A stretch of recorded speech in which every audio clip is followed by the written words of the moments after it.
So, where does one begin with a topic like this? I mean, it's been even a challenge to really think about how I wanted to put this out, or even if I wanted to put this out.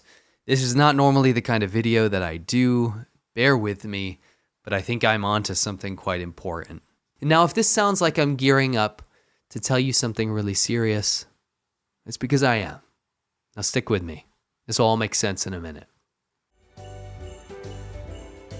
It's the holiday season, and what better gift to give your loved ones than an extra wallet?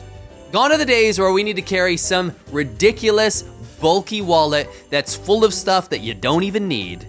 Because extra wallets are slim, the cards fan out with the press of a button, and it will get you compliments because of how awesome it actually is. Extra wallets are my favorite wallets, and that's why I choose to use one as well.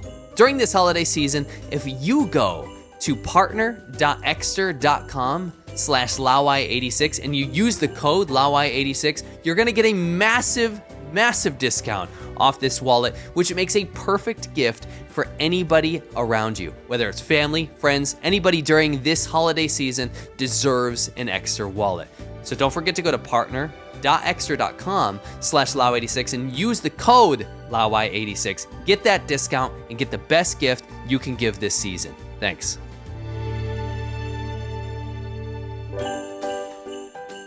I lived in China for 10 years. You know, I'm the guy that talks about China. I'm one of the guys that talks about China. And I watched China change right before my very eyes. From north to south to east to west, I've ridden a motorcycle to uncover what China actually is. A China that most people don't get to see. It's a China that the media doesn't show, right? I've covered it in documentaries, whether it's full-on TV show stuff or it's YouTube videos.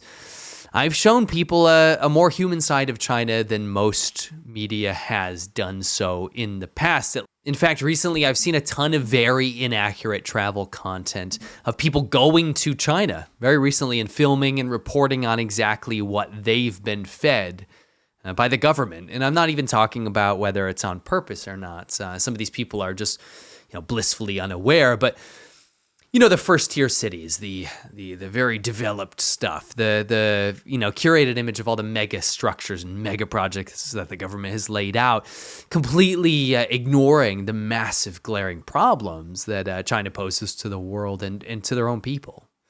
The red carpet laid out for these people, the red carpet laid out for these media stars, social media stars, all it runs across the gamut. This facade, China has already figured this all out. They figured out exactly how they want to portray it. They've ironed out all the wrinkles, and they have laid it out for people to be able to either receive payment to show this curated image of China, or maybe just to get some sort of clout or expand their growth by taking on these jobs or tourist gigs or propaganda gigs, knowingly or unknowingly. There are people out there that are willing to support this totalitarian government for a paycheck. And again, maybe they're blissfully unaware of what's actually happening. Whether that's true or not, there's a massive problem right now with the media, coming out of China. Now, I've covered issues that I've seen with my own eyes. I've covered them from my own perspective. This is not a piece to tell you why my perspective is more valuable. But I want you to know that I've done this from a very real and honest perspective, from my own volition, from myself.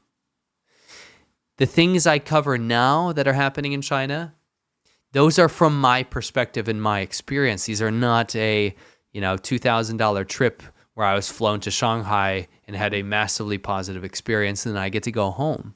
I lived it. I spoke it. I learned the language. I lived amongst the people of China for a decade. And in this process, I've had to face a horrible reality. And that is that China is not going to stop making manipulative propaganda. The kind that targets you, the audience. They're bigger than me. They're more powerful than me. They are not going to stop. This machine has been oiled from the smallest of gears to curate a perfect image of a country that has basically become a glorified, more wealthy North Korea. There are billions and billions of dollars being thrown at covering up the Chinese government's image abroad. And what you're supposed to see has been curated from the ground up. China has one of the lowest rates of journalistic freedom and freedom of speech in the entire world. So everything you see from China has been manipulated or at least gone through some sort of board that has approved this image of China. That's how much control they have now. People are more than willing to look past some of the worst human rights atrocities that are currently unfolding, and they are willing and ready to rush to the table to continue investment or travel and support a country run by tyrants and modern-day imperialists. China has figured out how to have its cake and eat it too. You'll see it. Look at any sort of international meeting recently where China is trying to be a bit more diplomatic. People are ready to turn a blind eye to all that is bad, all that is evil, to continue to suckle on the teat of this beast.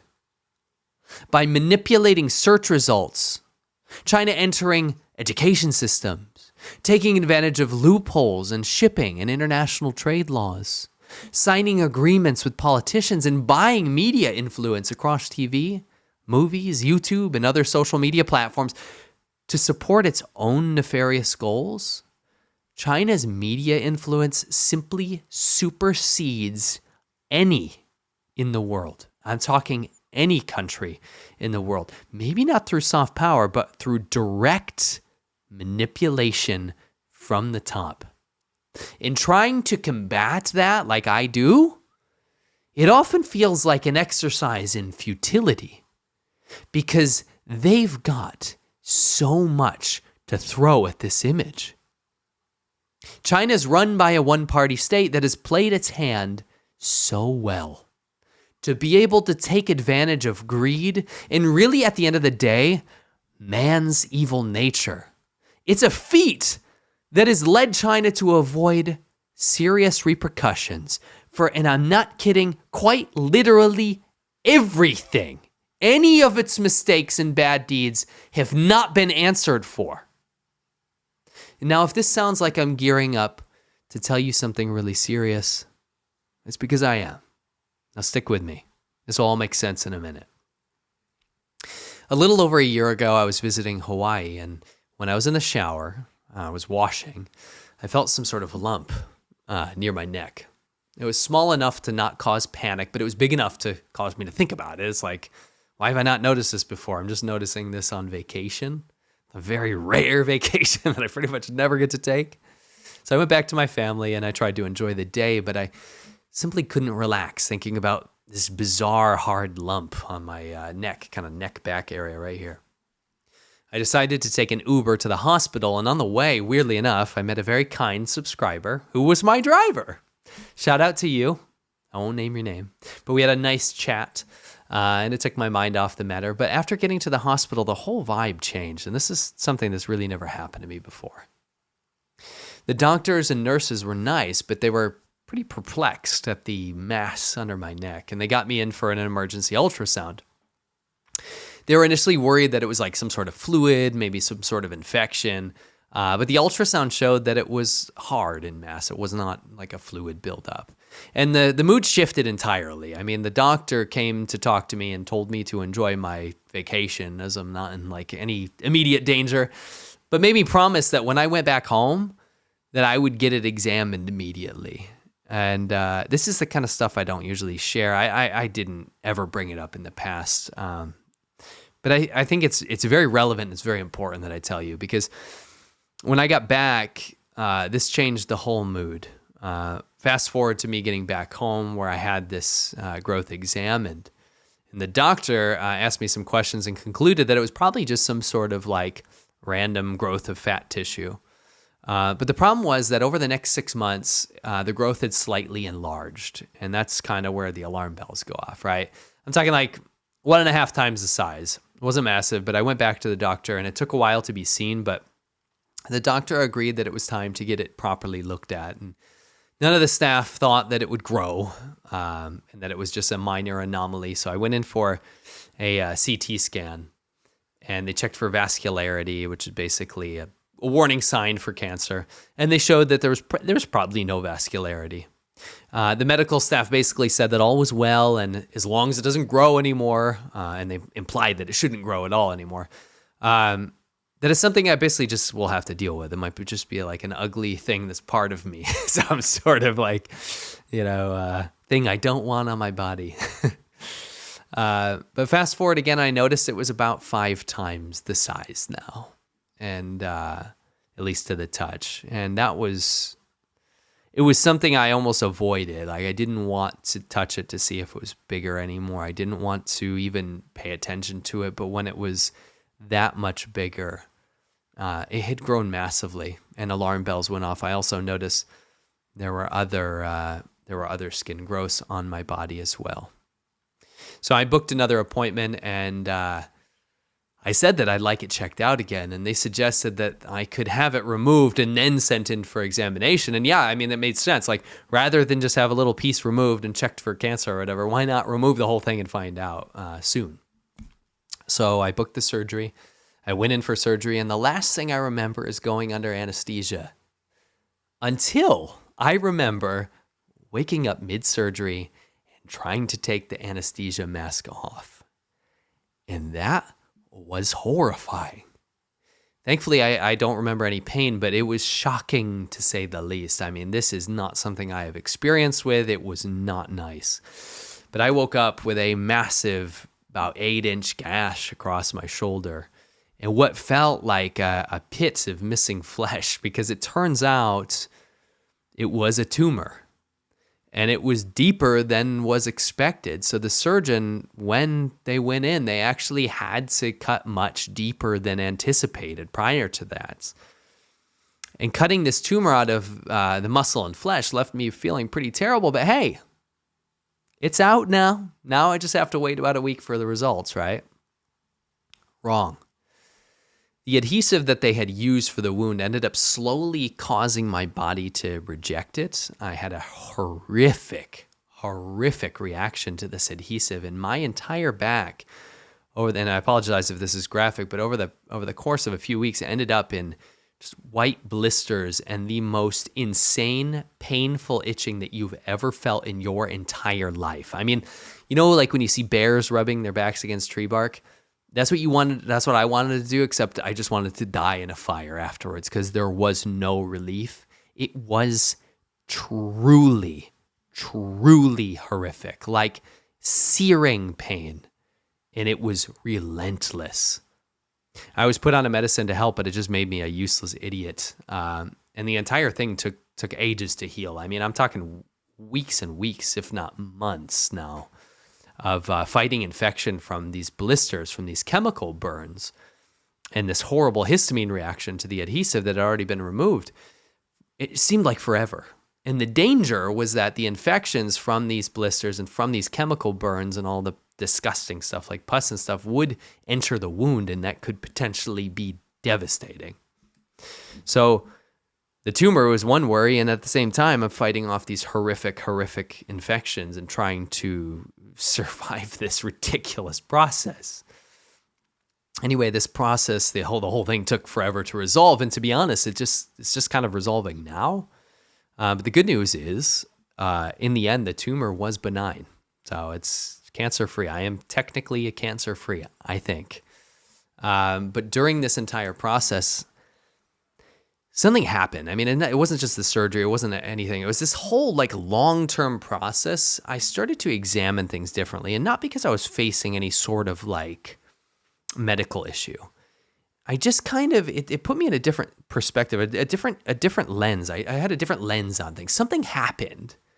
Many things happened in this past, I'd say, year or so.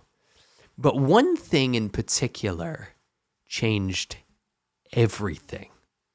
There was a literal switch that went off.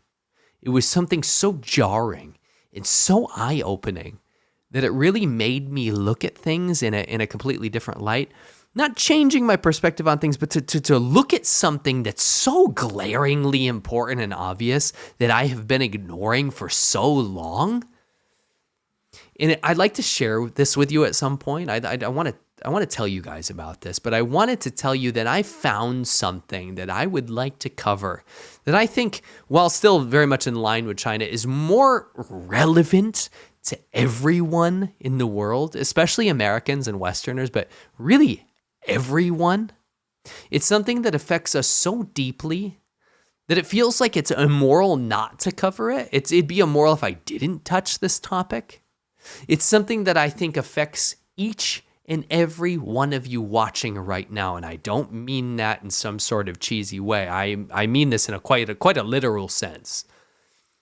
And I think it's something that most of us, myself included, just don't dare to address unless it slaps us so hard in the face that it makes us see stars. So there's a big series of topics coming up. And I can't wait to share it with you because I think that it's something that's even bigger, at least for me, than even the current Chinese government threat. It's something that's so relevant to you and myself, and I think it's a threat to us on every single level. But I also think that it's completely solvable. The solutions are so real and they can be addressed. And unlike the threat of $1 billion propaganda campaign being shoved down your throats, like with the Chinese government, this series of issues that I will cover, the ones that I'm alluding to, they can be fixed. And I think that I'd be doing something incredibly wrong if I didn't cover it in detail. So I hope you're excited for these big plans, and I hope that you're ready for something very clear, very actionable, and very fresh, and something that directly, again, pertains to you. I wish you all a very happy holiday season, and I hope that you all find peace and happiness at this time of year, no matter what you celebrate. I'm so honored and I'm lucky to have you as an audience and a community, and I like to remind everyone that I'm really close to that gold play button for 1 million subscribers. So if you can, please make sure that you're subscribed. I know a lot of you are unsubscribed because of YouTube's antics. Or tell your friends and families to click subscribe to get me that play button. I really want to celebrate together. I really appreciate it. Merry Christmas. Happy holidays to everyone. Stay happy, stay focused, and I will catch you on the next one.